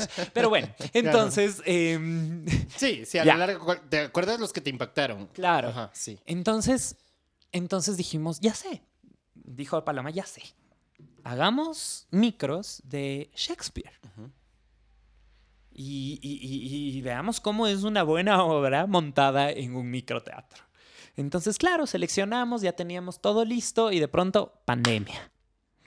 Entonces, todos encerrados a las casas, dijimos, ya va a pasar, no pasó. ¿Saben qué? Esto no va a pasar. Montémoslo. ¿Qué quieren hacer? Montémoslo virtual, hagamos análisis de texto, que nosotros analizamos un montón el texto. Entonces dijimos, bueno, nos pasamos 1 mes y medio analizando los textos de Shakespeare hasta darnos cuenta que era imposible montar Shakespeare en pandemia. A mí, a ver, yo me acuerdo, estuve presente en un par de análisis de texto, me parecía fascinante que llegasen no solamente a leer por leer, sino como a entender quién iba a ser el personaje. Claro, lo vamos entendiendo en conjunto. Vamos viendo, yo soy ese. Claro. Yo voy a ser ese. Claro. Sí, normalmente elegimos personajes que sean un reto para nosotros porque son personajes que no hemos hecho antes. Y eso es lo que Paloma nos pide. Y sí, o sea, nos saca la madre, pero es lo que a mí me hacemos. parece fascinante. O sea, siento que hay un trabajo real al presentar una obra. Y pensaba en Shakespeare, porque creo que lo había hablado, no me acuerdo con quién lo había hablado, que me había dicho justamente que iba a ser Shakespeare. Y de hecho se me ocurrió a mí que online hubiera sido interesante, pero después de lo que vi, Claro, no, no, así no. fue como, Era ok. imposible montar Shakespeare porque Shakespeare requiere cierta conexión entre los actores. Hay muchas cosas no dichas. Ya, Hay más en lo no dicho que en lo dicho. ok. Entonces es también una tonalidad de voz porque tu voz es en verso. Entonces la tonalidad es una respiración especial que eso no se iba a poder traducir a lo virtual. Ok, Entonces dijimos, no. Shakespeare no va. Además, la temática de Shakespeare no va ahí, de comedias de Shakespeare, no puede ir en este momento de pandemia. Necesitamos buscar algo más. Y no encontrábamos, hasta que nos topamos con Roberto Arlt y encontramos 3 obras de él que nos encantaron y vimos cuál podía montarse virtualmente. Entonces queríamos montar, de hecho, 300 millones, pero era una joda montarlo virtual. Entonces dijimos, no, esa después. Ya. Ya veremos esa qué pasa. Montemos esta otra que es más sencilla, es más fácil y puede relacionarnos más con lo que está pasando ahora. Y qué bueno que montamos esa y no 300 millones, porque 300 millones ahora es en vivo y es un monstruo de obrita que nos ha costado muelas, nos costó la vida. Tuvimos, o sea, empezamos, vamos casi al año desde que soñamos con montar esto, porque apenas empezamos a montarlo y a leerla y a analizar textos. Fue mi enfermedad con COVID, fue también la enfermedad del papá de otra de las actrices, hubieron muchas pérdidas, muertes, etcétera, etcétera, en ese periodo hasta marzo, y no pudimos hacer nada en 3 meses. Y después cuando ya nos juntamos, decidimos hacerlo en persona para hacer una lectura de texto en persona. No íbamos a hacer la obra, sino una lectura dramática.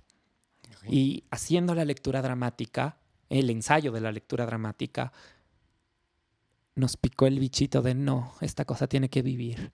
Claro. Entonces decidimos ya no hacer la lectura dramática, sino montarla, y empezamos a montarla y empezamos a perder actores. Porque las circunstancias todavía no se daban para que podamos estar, daban mucho miedo todavía. Una de las actrices estaba buscando tener un bebé, entonces era muy riesgoso salir a ensayar. No cambiamos de gente, otra gente ya no estaba tan involucrada en el proyecto, les daba miedo también un poco los contagios, que hubo una nueva ola, entonces se fueron también. Entonces, de lo que cada vez teníamos una fecha distinta para montar, hasta que llegamos a esto. Escogimos gente con la que no habíamos trabajado nunca antes. Claro que sí vi que hay en el elenco como gente que digo, ¿quiénes son? ¿Quiénes serán? Claro, claro. Exacto. Entonces, Pero bueno, está buenísimo. claro, porque de los que éramos originalmente de Dada estamos la directora, el asistente y 2 de los actores. Y los otros 4 actores son gente nueva con la que decidimos empezar a trabajar en este proyecto. Entonces fue igual como una búsqueda de ya no lo que conocemos, sino salir a lo desconocido para poder crear algo distinto, algo nuevo. Y de hecho la obra que teníamos para presentar en junio, que ya teníamos montado todo y ya estando a punto de presentar, tuvimos como el colapso de la obra en sí, no es la misma obra que tenemos ahora, porque la gente es distinta, el análisis de texto fue otro, entonces abordamos los temas desde otro lado. Y me gusta cómo quedó, porque siento que fue una nueva vida. También en el tiempo en el que estábamos haciendo la otra obra, yo estaba recién salido de lo del COVID y los estragos, ¿no? Entonces yo no tenía mi memoria normal. A mí no me cuesta aprenderme un texto. Yo me aprendo un texto de 40 páginas en un fin de semana, menos. Pasé como 3 meses sin poder aprender ese texto. Qué fuerte. Entonces no podía recordar 2 palabras juntas. Entonces no me sentía en mis capacidades para hacerlo. Entonces cuando retomamos y de pronto volver a sentir que puedo hacer lo que antes hacía, fue revivir. Claro. Entonces, claro, entonces estamos haciendo esta obra que es la que quiero como potenciar este año. Le estamos mandando a festivales, estamos mandando a ver si entra al Festival de Loja, a Escenarios del Mundo. Estamos viendo en algunas cosas de Quito para el próximo año. Quito tiene teatro, el Festival de Manta, ver en todo lo que le podamos meter. También queremos algo que siempre hemos querido hacer con las obras y como que nunca nos atrevimos y ahora ya está definido todo. Estamos llevándola a otras ciudades, no quedarnos solo en la ciudad de Quito. Entonces estamos planeando ir por lo pronto tenemos planeado Guayaquil, tenemos Cuenca, tenemos el Coca. Entonces tenemos... Sí, y en el Coca hay como... Hubo una iniciativa de teatro muy Sí, es chévere. lindo. El elefante Ajá. blanco es lo máximo. Esto- Así se llama. Qué bien. Qué Se buen llama nombre. elefante blanco. No es que sea como todos los que les catalogaron así. Así se llama. Qué hermoso. Ese es el elefante blanco. Y qué lindo que pase eso en el Coca. Qué lindo que hayan querido salir. Espero que no tengan que cargar un ataúd para montar esta No, obra. ahora es una cama. Pero es solo Bueno, una cama. pero pueden buscar la misma cama en otro lado. No. Estúpidos. Perdón la expresión, pero a No, veces... pero ahora tenemos el auto de uno de nosotros. Entonces le amarramos arriba del auto y podemos ir todos metidos en ese auto a donde sea. Ok, Entonces no eso- tenemos lío. Bueno, Ya porque no hay lío. A veces el problema, por ejemplo, el ataúd era para pegarse un tiro. Claro, el ataúd era para pegarse un tiro y Para cómo acabar poner con un la poco en cultura. contexto, había la obra de Cómo acabar con la cultura, donde conocí a los chicos y yo trabajaba como músico y había un ataúd que era horrible.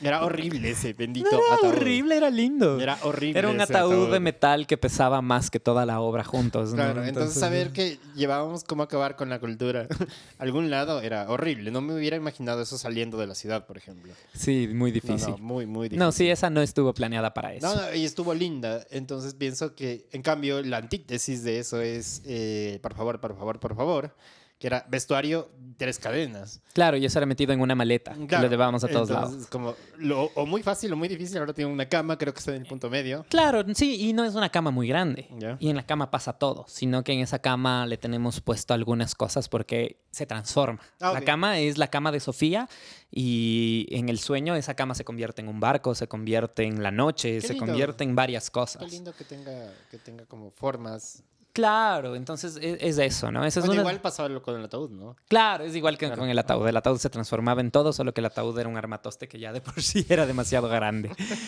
Claro. Pero Pero sí. bueno, sí. Y era un ataúd donado de otra obra, ¿no? Entonces... Tienen pensado salir y eso me parece súper cool. Sí. Estamos en ese proceso. Tengo algunos contactos en algunas ciudades que ya hemos hablado. No hemos definido fechas todavía. Esperamos ir para fiestas de Guayaquil ahorita. Entonces, ojalá que se dé. De ahí ahorita estamos igual tenemos varios otros proyectos dentro de Dada que están en marcha y que apenas terminemos la etapa de estreno de esta obra empiezan los otros a trabajarse de nuevo. Qué Por bueno. ejemplo, La Casa de los Crímenes, que... Eso pasó justo casi saliendo pandemia. No, ¿Qué tal les fue? eso fue en pandemia. ¿Cómo les fue? Muy bien. Sí. Sí. Es un juego interactivo, es una obra inmersiva donde tienes que descubrir quién es el asesino. Lo interesante de la obra es que no tiene un guión montado como tal, hay un esqueleto base y nosotros tampoco sabemos quién es el asesino porque en cada función se nos sortea quién es el asesino. Entonces la van a volver a montar. Sí, vamos a volver a hacer esta. De hecho, vamos a tener varias versiones. Tenemos ya una versión que es la versión como medio victoriana. Y estamos planeando algunas versiones que son como más modernas o Cool. más antiguas, en diferentes settings. ¿No? Es como, y Lindo. también con distintos actores. Entonces da para Entonces, juego. ajá, Está para que se dé para jugar mucho. Eso es lo uno. Lo otro que tenemos, que ya está listo, es el show de impro, que no he podido relanzarlo porque los lugares donde lo hacía ya no existen. Pero Bueno, ya... pues, sé que donde estaba la aldea, creo que volvió a... sí, pero ya no es del mismo propietario. Ok. Pero vamos a trabajar con él, en cambio, en otro lugar. Cool. Entonces Cool. ya tenemos nuevo sitio de presentaciones y probablemente en unas 2 semanas ya empiece otra vez el impro. Bacán. O sea, yo me acuerdo que el impro iba a ser algo como que es de siempre. en la Mi ciudad de idea es Quito. esa, claro, que el impro sea constante. Estaba empezando a hacerlo antes de la pandemia, nos estaba yendo muy, muy bien y pandemia. Bueno. Todo cambió. Éramos el único grupo que sobrevivía de impro, porque hay algunos en la ciudad. Y lo que me pareció lindo es que ahorita como que se reactivó uno que había desaparecido. Entonces están haciendo muchas cosas ahorita ellos, entonces está chévere también. Me gusta que haya más impro. De ahí, otros proyectos que tenemos como grupo hay en mente unos microteatros, probablemente una obra navideña tal vez. Bueno, hay por ahí en mente algunas cositas. Hay una obra infantil que quedó en el olvido, que también está planeando retomarse en estos meses. Entonces, como que hay trabajo para sacar, que ojalá que todo funcione en los tiempos que tenemos coordinados. De ahí, independientemente, estoy trabajando en octubre, tengo funciones también en Quito, en el Variedades. El 15 de octubre está ya fija la fecha de El Holocausto de las Letras, que eso es en cambio con Distópico Teatro, que es la obra que siempre te invito y nunca vas. Esa, Ya, ok, esta vez sí voy. que esa entramos a varios festivales del año pasado y todo, y tenemos una invitación a un festival en México que aún no se ha podido concretar por la pandemia, pero en teoría está ya para el 2022 que presentemos eso en México. Qué hermoso.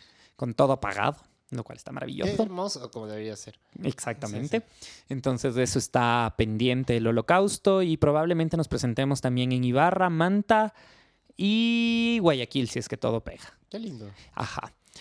Con el Holocausto. De ahí tengo ahorita montada, acabo de salir de una obra chiquita que hicimos con Shakespeare. Ajá, Don Shakespeare. Se llama Don Shakespeare, no tiene nada que ver con Shakespeare, pero se llama Don Shakespeare. Y esa también está planeándose nuevas funciones, entonces estamos a la espera de cuándo va. Y estoy montando nuevas cosas. Estoy produciendo una obra en la que no voy a actuar, que se supone que íbamos a tener funciones en octubre, pero COVID, mitad del elenco tuvo COVID, chao, entonces tuvimos que hacer un montón de cambios y vamos a estrenarla por el 21 de enero. Entonces ya está lista esa también. Para el 21 de enero se estrena esta obra. Se llama Fábula y Frontera, 3 historias de guerra, que son 3 historias de microteatro en realidad, que están unidas, conectadas como por una misma línea de temática, que tiene que ver mucho con la época de la Guerra Fría y cosas así. Con Paloma Pierini. Con Paloma Pierini como directora. Sí. Ajá. Y escritas por el Pancho Miñaca. De ahí estoy como actor en 3 proyectos más que se supone que en enero empiezo a ensayar. El uno se llama... ¿cómo se llamaba? Brutalidad. O sea, tienes un montón de cosas súper interesantes que a vos te mueven por dentro y que seguramente te darán de comer. Espero. ¿Cómo? Sí, porque todas estas, por ejemplo, todas las que están para enero están apoyadas en fondos concursables. Yeah. Entonces, esperamos en al menos una de esas tener fondos concursables ganados que ya nos dan una base para trabajar. Y tú, perdón que pregunte, pero estos fondos concursables han sido del gobierno, ¿cierto?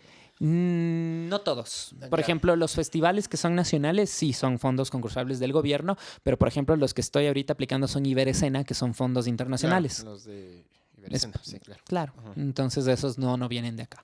Yeah. Y hablando de los fondos del Ecuador, ¿te parece que cubren lo que necesitas? No, para nada. ¿Por qué? Lo que pasa es que las propuestas actorales hay una mayor cantidad de propuestas que lo que se puede sustentar con los fondos que se dan en el país. Segundo, los fondos que se dan muchas veces no se dan a tiempo. Entonces, cobrar esos fondos son bien difíciles a veces.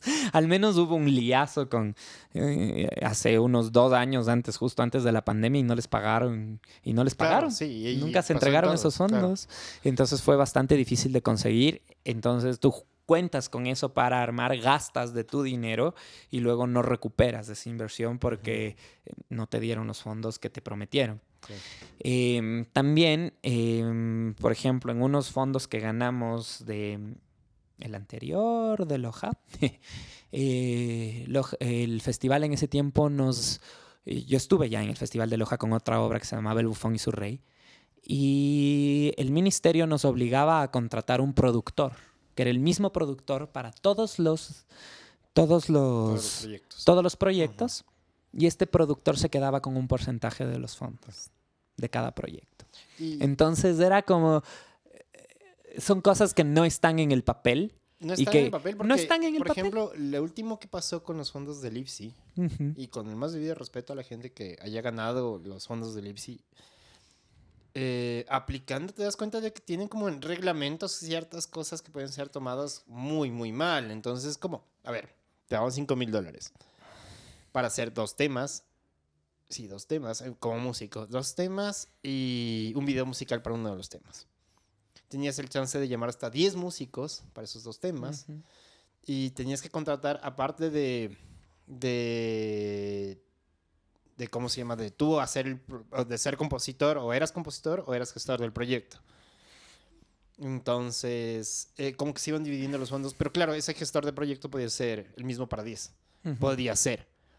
Entonces, por ahí decía como, me parece súper raro esto de que te den a una persona el chance de que estén 10 proyectos, lo mismo el ingeniero de mezcla, por ejemplo, lo mismo el productor musical, igual instrumentista. Es como, ok, te lo entiendo, pero estaba súper mal manejado desde la política del papel, porque Ujú. para tú grabar 2 temas con un video musical por $5,000, yo veo muchas falencias al respecto. Como el hecho de que tengas que eso presentarlo durante un año para cerrar el contrato, si es que Ujú. sales Ujú. beneficiado.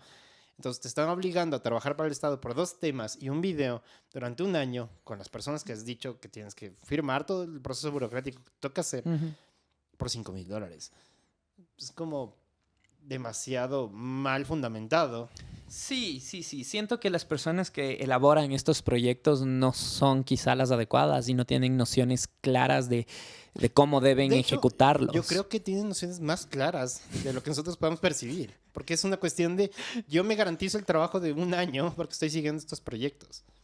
Claro. O sea, yo ya tengo trabajo de aquí, no me van a sacar de mi trabajo, de sueldo, de SP no sé qué, Claro, porque servidor tengo que público, seguirlo haciendo. porque tengo que hacerlo y ya llevo una ¿Qué continuidad. te diré? No Y a mí me sé. parece muy, no quiero meter como esto de conspiranoide de los servidores públicos en el Ministerio de Cultura son gente muy zapa, pero sí me hace pensar de por qué estás haciendo un proyecto con un Con fondo, esas ajá, características. y que a mí me esclavizan a tu idea de cómo debería funcionar y me joden un montón en el plano de que no genero industria. Porque estoy seguro que sacaría un disco con menos y utilizaría más, y podría generar dinero con eso antes que me regales 5,000 y yo tenga que estar presionado a tus exigencias.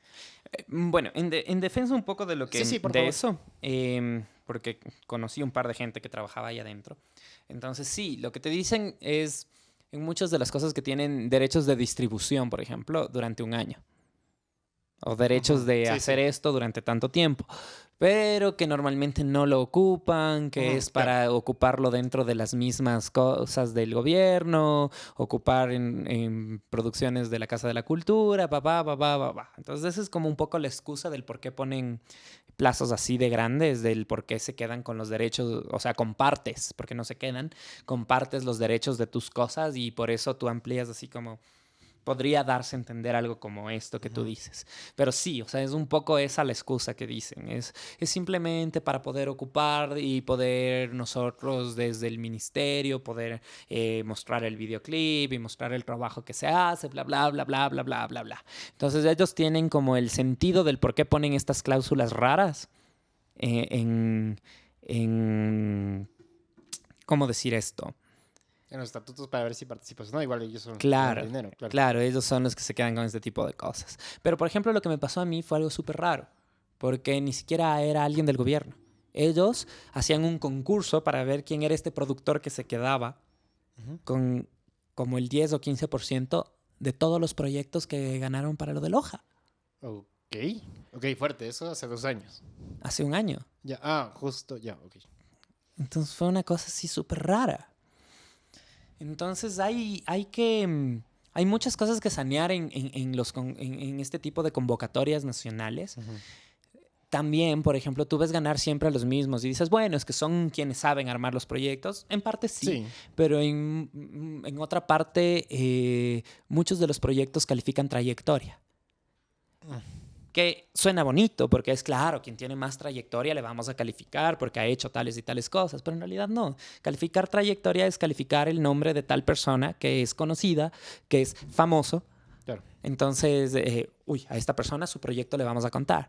Pero quizá hay proyectos de gente que no ha tenido la misma trayectoria porque simplemente no ha tenido las mismas oportunidades. Mi papá. Yo pienso que si el gobierno se involucra si ya tienes una entidad estatal que se va a involucrar en gestión de proyectos, en gestión de fondos para que eso funcione, la trayectoria no debería ser algo a calificarse. Por ejemplo, yo creería eso. O si vas a Claro. hacer una línea por trayectoria, entonces no pongas a competir a la misma gente que no tiene trayectoria con la Con la gente que tiene trayectoria. trayectoria. Claro, porque son categorías muy distintas. Porque la trayectoria simplemente te va a pesar un montón más. Y no digo que no deba pesar. Claro. Porque son gente que se han dedicado años de años a hacer esto. Son gente que se ha dedicado años de años a hacer teatro. Entonces saben cómo hacerlo y seguramente involucra calidad. Ahora, no necesariamente, porque años de hacer lo mismo no significa que siempre estuviste haciendo bien las cosas. Entonces Sí, hay claro, gente sí. que tiene mucha trayectoria con muy baja calidad Ujú. y hay mucha gente que tiene una trayectoria impecable. Entonces está chévere eso. Pero no sé qué tan justo es repartir fondos estatales basados en la trayectoria y no en la calidad de producción. A mí me gustaría hablar ahorita, por ejemplo, del Teatro del Barrio y creo que con eso me gustaría cerrar. Porque el Teatro del Barrio es una iniciativa de este actual gobierno Ujú. donde... Pero sabes cómo nació, ¿no? No tengo ni idea. O Yo, sea... yo sí, fue una propuesta de campaña que en algún momento salió donde dijo que en Ah, cada, no, sí, claro, sí. que sí, en lo cada dijo. barrio van a Allá construir tiene un teatro. Claro. Entonces la propuesta de teatro del barrio no era una línea de fomento, Pero- era el construir teatros en cada barrio del país. Sí. Que luego ya cuando llegó a presidencia ya se dio cuenta que eso no era posible. Alguien ha de haber dicho que no funciona Claro, así, así es ¿no? como, a ver, amigo. No, y de hecho no fue ni siquiera propuesta de campaña, fue propuesta de cuando ya le nombraron presidente y cuando nombró a su ministra, ahí se lanzó Claro, eso. dijo lo del teatro del Quiero barrio, que sí, cada sí, barrio sí. tenga, vamos a hacer el teatro del barrio, porque en cada barrio va a haber un Claro, teatro. y la primera crítica fue como es el teatro es lo mismo que el Banco del Barrio, según ese man. Claro. Claro, entonces, ok, totalmente enajenado, pero a mí lo que más me preocupó no es que lo diga, porque el presidente, de alguna manera, tiene esa noción que todo mundo cree tener sobre lo que es el teatro. Claro, claro. O sea, Eso es lo entendible, preocupante. Ajá. es entendible porque es la ignorancia general que tenemos de Es una cómo ig- funcionan ajá. los Entonces, procesos como- artísticos, culturales y el teatro en sí. Y luego se transformó en una línea de fomento O sea, ya para prometiste que creación iba a ser, comunitaria. claro. Ajá. Que, o sea, le veo mejor enfocada. La leí porque pensé que iba a funcionar para algo, pero realmente no la leí a profundidad porque no va en mi línea de lo que estoy trabajando ahora. Ujú. Porque es para creación comunitaria, trabajar con comunidades a través de las artes, Entonces está orientado en ese sentido. Ujú. No estoy creando nada comunitario en este momento. Ujú. Sí es algo que me interesa, pero no es algo en lo que he estado metido últimamente. Entonces no es una línea de fomento a la que pueda aplicar. Ujú. Y los fondos, ¿de cuánto era? Porque se destinó $1.200.000 para el trabajo. Más de $1.200.000 era la propaganda para el trabajo del Teatro del Barrio, ¿no? Ujú. Me imagino que se divide, que se selecciona. Claro, Yo me se metí seleccionan en- diferentes ajá, proyectos. No estoy seguro cuánto era. Creo que son 10,000 por proyecto. 10.000 por proyecto. Sí, sí, no estoy mal. Basta. Para iniciar puede ser, Yo pero creería no que para sí. sostenerlo. Debería ser sustentable. Claro, es que el proyecto de Teatro del Barrio ahorita está basado para abrir proyectos culturales, pero no está basado en que estos sean sustentables. Porque una de las líneas justamente era que sea sustentable y que el proyecto haya empezado 3 años antes. En algún punto había una de esas, pero Ajá. en realidad son varios que puedes aplicar. Hay unos que son para nuevos, hay otros que son para proyectos ya en marcha. Ajá. Sí, O sea, yo lo que había leído fue como, ok, no sé cuánto es el fondo, yo no sé si funciona así. Y a mí lo que me preocupó es que, y es como una especie de viveza criolla, muy de acá. Es como, acá el ecuatoriano, el artista ecuatoriano, está buscando, esperando que salgan los fondos. No todos, obviamente, a quien le llegue, que te llegue. A Es ti. que justamente, es como nunca tuviste trabajo en teatro, pero salieron fondos, entonces, ¿qué es lo que tengo que hacer? Para aplicar a los fondos, para tener algo de que hacer, aunque Sí. nunca hayas tenido que ver con el Sí, teatro. sí, sí. Hay mucha gente que hace eso en todos los fondos que hacemos, en todas las cosas que hay, ponte. Ujú, Hay gente que se supone, por ejemplo, en el Festival de Loja, ujú. que solo es para proyectos que ya hayan sido estrenados.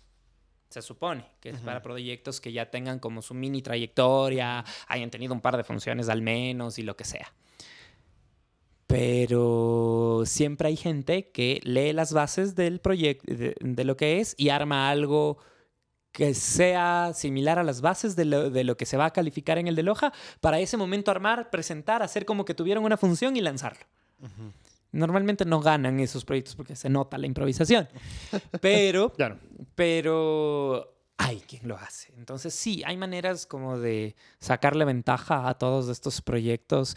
Sí, creo que tú mismo me habías dicho que hay gente que se metió, que nunca había hecho teatro en su vida, que era de otras áreas artísticas y se metieron a armar proyectos de teatro porque el fomento era para teatro. Claro. Desde el nombre mismo. Entonces, tal vez desde tu ignorancia dices como necesito, y pasó con el RUAC, que todo el mundo... ¿Quién tiene RUAC de esto? Me acuerdo, la mejor que escuché fue ¿quién es negro? Literalmente estaba puesto eso en el Facebook. ¿Quién es negro? Tiene RUAC, es actor y no me acuerdo qué más. Como requisito para cumplir con los estatutos para ver si ganaba en la... Es que en los fondos de estos que hubo de... Eso fue otro fraude, Dios. Los fondos que eran... Había los fondos de emergencia, se llamaban. Que eran de fomento a las artes, fondos emergentes. Los fondos emergentes de nuestro querido exministro cantautor. Ya, bueno. Entonces, estos fondos emergentes nos convocaron a grupos como Focus Group de diferentes áreas para entender cómo distribuirlos. Entonces, yo fui parte del Focus Group del de teatro. ¿Ya? Entonces, cuando se armó el de artes escénicas, nos convocaron y de hecho se basó mucho los fondos de cómo distribuirlo en la manera en cómo lo hacemos dentro de mi grupo, de Dada. Okay. De hacerlo en partes equivalentes entre los unos y los otros, de ver quiénes lo hacen y todo el asunto. Y lo que se nos dijo en esta reunión fue que estos fondos no eran concursables, sino que estos fondos estaban destinados a llegar a la mayor cantidad de gente posible, a todos aquellos que se les paró la producción de obras por la pandemia. Entonces, básicamente tenías que presentar tu proyecto, tenías que mostrar que era un proyecto que estaba en marcha y que se paró y que te iban a dar los fondos. No había calificaciones, no había nada más. Lo único que te calificaban es que sea un proyecto de verdad. Lo cual estaba bueno. Está muy bueno. Excelente. Sí. ¿Qué pasó? Lo anunciaron, lo lanzaron así. Los requisitos yo tenía hechos porque, como te dije, se basó mucho en lo que teníamos hecho en modelos de lo que yo les pude aportar en ese tiempo. Entonces yo, mucho de lo que ellos pidieron yo ya tenía hecho. Y lo que me faltaba conseguir lo conseguí en un par de días. Y listo, yo ingresé mi proyecto y para empezar no se podía ingresar porque la página no estaba terminada. Cuando ya dijeron que ya podían presentar sus proyectos, la página web no estaba terminada. Se demoraron un mes más en encontrar el error en la programación de la página para que se pueda presentar. Fui el primer proyecto que se presentó. Porque yo insistía todos los días, llamaba al ministerio y les decía, tengo y no puedo ingresarlo, tengo y no puedo ingresarlo, tengo y no puedo ingresarlo, hasta el día que se logró ingresar. Cuando ingresó, una semana después, de pronto cambiaron las bases del proyecto. Ahora eran fondos concursables, habían 3 jueces y se volvía a calificar lo mismo que en todos los proyectos, que en todos los fondos concursables nacionales. Se calificó trayectoria, se calificó que tengan que ver con algo súper autóctono, claro, que es lo y que te daban puntos extra si tenías a personas de diferentes etnias. LGBTI, tenías que tener un certificado. Por ejemplo, si perteneces a la comunidad LGBTI, tienes que tener un certificado de que eres gay. ¿Eso pasa? Estaba en los nuevos estatutos. Para tener un punto extra, si es que tienes a alguien LGBTI, tienes que tener un certificado de alguna organización de las nacionales que te avale que eres de la comunidad. Qué fuerte. Igual para las etnias, tenías que estar registrado en la FENOCIN en algún lado. Y eso, ¿sabes? Tenías que demostrar que eres negro. Porque, así. Porque técnicamente tú tienes el derecho de autodefinirte. Claro, pero no. Así son todas las convocatorias. Claro, y eso es lo que decía. Es como, de repente te importa la gente negra. Claro. Entonces toda la gente empezó a buscar Claro. Todas estas cosas para tener puntos extras. Y lo peor fue que por eso se dieron cuenta los mismos del ministerio. No te lo van a decir, pero con la gente que hablé de adentro. Uno de los jueces, por ejemplo, era músico y todos los proyectos de música los calificaba con 100. Todos los otros proyectos les calificaba con la menor nota que podía. Qué fuerte que un juez... Y tú lo notabas, tú lo veías. Tú veías que todos los proyectos, el juez 1 calificaba todo lo de música con 100 y todo lo demás con notas bajas, a menos que sea alguien de trayectoria súper conocida, que no le podía calificar tan bajo. El segundo juez que tuve tampoco leyó los proyectos, porque me puso notas altas. O sea, me puso la nota media en todo, en cambio. El segundo calificó trayectorias. Entonces nos puso nota media en todo lo demás, en todo. A mí me puso, y yo les reclamé eso, y les dije, me puso notas muy altas en cosas que yo obviamente no tenía. Porque yo no tengo nada autóctono en mi proyecto. ¿Por qué tengo una nota de 4/5 en esa área cuando lo mío debería ser la nota mínima que era 2? Digamos que hay mucho que criticar del sistema como está afuera y cómo se lo presenta. Entonces, tú ves ahí, por ejemplo, que gente que ni siquiera lo necesitaba. Gente que son los famosillos, que ni siquiera era gente que hace proyectos culturales, sino que hace proyectos... Que existen ya. Escénicos. Estos fueron los primeros que ganaron los fondos de emergencia. Entonces fue una cosa súper fea, porque esos fondos se supone que estaban destinados para llegar a todos los artistas escénicos. Muchos que murieron en la pandemia porque no tenían dónde caerse muertos, porque no tenían para pagar sus medicinas, no tienen un seguro social, porque los artistas en este país no tenemos seguro social, no tenemos acceso porque tienes que pagar una base todos los meses, una base que algún mes no vas a tener. Entonces, toda esa gente que no tenía acceso a las cosas más básicas de derechos de nuestro país, no pudo recibir los fondos porque lo convirtieron en un concurso de trayectorias. Popularidad. De popularidad. Cuando debió ser un fondo de emergencia que llegue a todos los artistas nacionales que estaban registrados en el RUAC, al menos.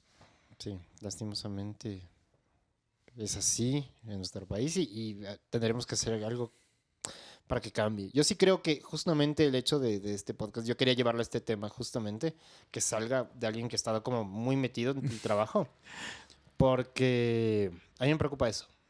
Me preocupa un montón eso, desde que si seguimos perpetuando esos modelos, vamos a seguir en crisis. Y no será esta pandemia, será la próxima, será algo peor.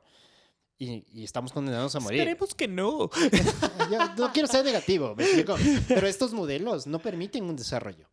Claro. Y es algo que ha mantenido este subdesarrollo en arte y cultura a nivel país, y que todo el mundo se queja de es que esto es crítico y la crisis de la cultura en el Ecuador. Es que mientras pese más el nombre que lo que haces, va a ser siempre así. Y justamente la idea es que como generadores de cambio cultural, que también yo creo que es el artista, debemos saber a qué le atacamos a nuestra cultura. Si es que tú me dices, por ejemplo, que el peso de la trayectoria o la popularidad, independientemente de su trabajo, pesa más que su trabajo. Entonces, muchas veces es así. En ese mismo ¿Marco? En los fondos que hubieron, se supone que podías meter un proyecto por persona. Hubo gente que pudo meter más de un proyecto por alguna razón.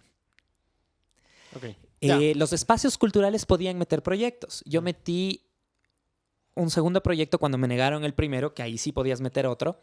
Metí un segundo proyecto el mismo día que un espacio cultural. Y de pronto, se nos acabaron los fondos, ya no pudimos calificar a todos los de estos otros proyectos.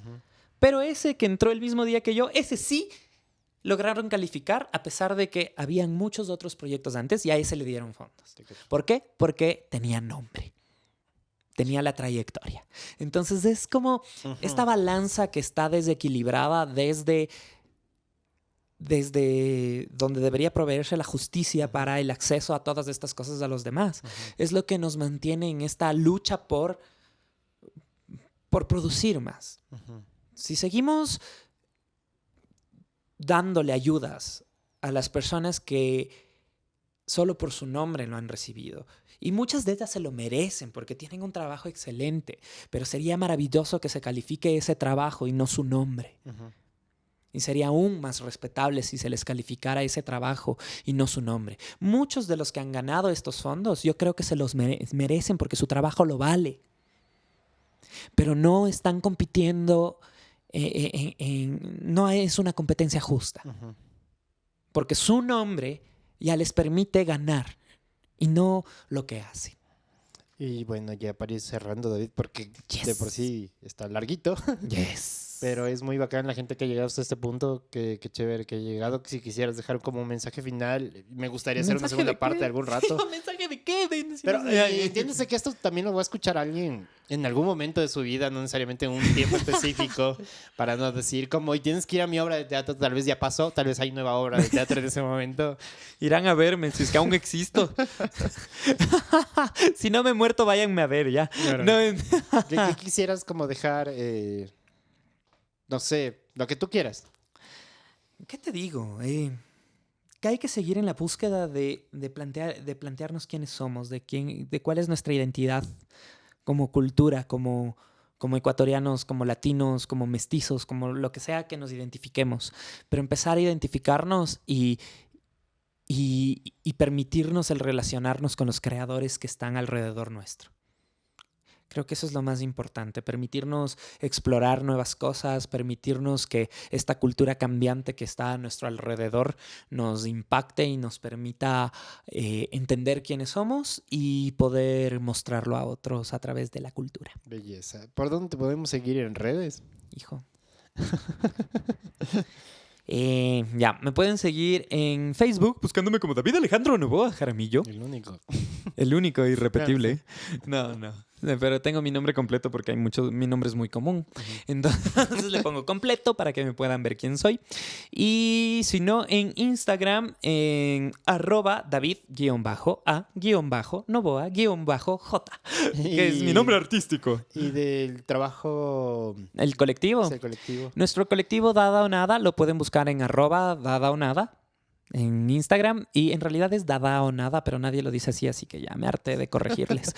Y Dada o Nada en Facebook, con tilde en la segunda de David, Dada. te agradezco un montón por tu tiempo, por el espacio y qué lindo que es la charla. Y me alegra volverte a ver porque no te he visto desde antes de pandemia. Hubo un ratito en pandemia, ese Creo que ratito que te sí. encontré En la calle, en la así. calle. Ajá. Y Sí, el sí. día que hablamos cuando De hecho, no nos hice vimos lo de desde las Instagram, protestas, ¿no? Qué fuerte, ya pasó full tiempo. Octubre, Desde el ya va a ser 2019. 2 años de eso, ¿cachas? Claro, ahí fue la última vez que nos vimos. Y me alegra un montón que tenerte acá. Y toda la gente que nos dio, muchas gracias. Y nos vemos el próximo capítulo.